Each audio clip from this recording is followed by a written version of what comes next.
Hey guys, I'm Jim Cousin. I'm from Springfield, Illinois, live in Rochester, Illinois.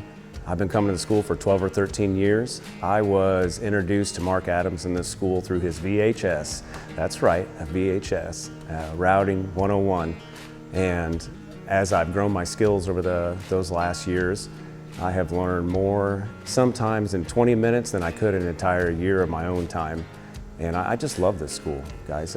Marc Adams and Susie, what they bring to the plate is not only a wealth of knowledge, but a feeling that you get when you walk in the door that you have made it home, that you have found your place away from your home.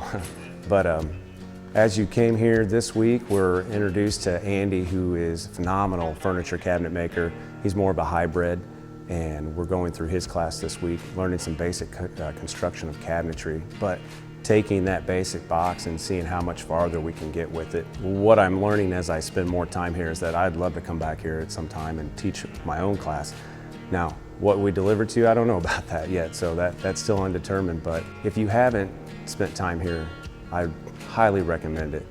I feel more better today than I probably have in months, in my mind, in my heart, how I feel just re-energized, ready to go back, be a professional cabinet maker as I am now for the last 17 years. And just taking what I learned here and just moving forward with it, opening those doors that I normally wouldn't get where I live at home. So guys, I really appreciate you. Thank you.